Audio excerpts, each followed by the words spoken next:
এখন বাজারে মোটামুটি কাঁচা আমটা উঠে গেছে।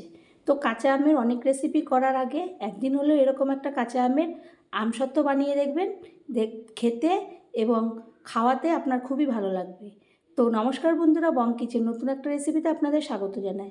আমি আজকে কাঁচা আম দিয়ে একটা আমসত্ত্ব রেসিপি করব। তার জন্য দুটো কাঁচা আম নিয়েছি। এরপর কাঁচা আমগুলোকে ধুয়ে পরিষ্কার করে টুকরো টুকরো করে নেব। কেটে নিয়ে একটা বড় বাটির মধ্যে জল দিয়ে ওটা ভাপাবো, আর ওর মধ্যে একটু লবণ দিয়ে দেবো। তো ওটা সিদ্ধ করতে দেব। সিদ্ধ হয়ে গেলে আমি ঢাকনাটা তুলে নেব।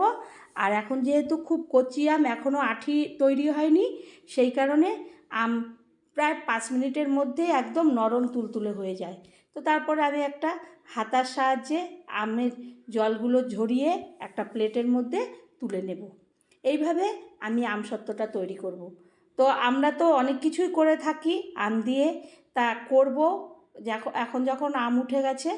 তো একদিন হলে এরকম একটা আমসত্ত্ব বানাবেন, দেখবেন বাচ্চারা খুবই ভালো খাবে, আর আপনারও যখন টুকিটাকি কিছু খেতে ইচ্ছে করবে এইটা খাবেন। তারপরে ঠান্ডা হলে আমি মিক্সিং জারের মধ্যে ওটাকে দিয়ে একটা মিহি পেস্ট করব। এদিকে আমি কড়াইটা বসিয়ে দেব।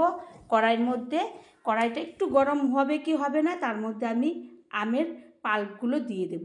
দিয়ে আমি অনবরত নাড়তে থাকবো, তা না হলে তলায় ওটা লেগে যেতে পারে। আমটা একটা আঠালো টাইপের। তারপরে আমি এক বাটি দিয়ে দেব চিনি। চিনি আপনাদের মতন ইচ্ছা মতন দিতে পারেন, যে যেমন খাবেন সেইভাবে। এটা একটু টক ঝাল মিষ্টি মতন হবে, সেই কারণে খুব একটা মিষ্টি মতন না হলেও ভালো লাগবে, একটু ঝাল ঝাল হবে। এরপরে দিয়ে দিলাম গোলমরিচের গুঁড়ো। আমি এখানে গোটা গোলমরিচগুলোকে গুঁড়ো করে তারপরে দিলাম। দেওয়ার পরে আমি দিয়ে দেবো চিলি ফ্লেক্স। একটু বললাম ঝাল মিষ্টি টক সব মিলেমিশেই হবে। এরপরে সামান্য, যেহেতু কাঁচা আমের আমসত্ত্ব, সেই কারণে একটু আমি ফুড কালার দিয়ে দিলাম সবুজ রঙের। দিয়ে এরপরে অনবরত নাড়তে থাকবো। নাড়তে নাড়তে যখন দেখব বড় বড় বলদ উঠছে, বুটবুটিগুলো উঠছে, তখন বুঝবো যে না, আমার এই আমের পাল্পটার যে আমি আমসত্ত্ব করব সেটা একটা ঠিকঠাক মতন আমার তৈরি হয়ে গেছে। তো যখন বড় বড় বলক উঠবে তখনই বুঝবেন আপনার হয়ে গেছে। তারপর আমি একটা স্টিলের থালা নেব, তার মধ্যে সাদা তেল দিয়ে ব্রাশ দিয়ে ভালো করে মাখিয়ে নেব, আর ওটা ওইদিকে ঠান্ডা হতে থাকবে। ঠান্ডা হয়ে গেলে আমের পাল্পটা আমি এই থালার মধ্যে নিয়ে নেব। নিয়ে এরপরে আমি খুন্তি চামচ সমস্ত কিছুর সাহায্যে ভালো করে একদম পুরো থালাটা জুড়ে এটাকে পাতলা করে আমি লাগিয়ে দেব। এরপরে ঝাঁকড়ে নেব যাতে কোনো হাওয়া বাতাস না ঢুকতে পারে, ঠিকঠাক হয়। এরপরে আমি রোদে শুকিয়ে নেব একদিন।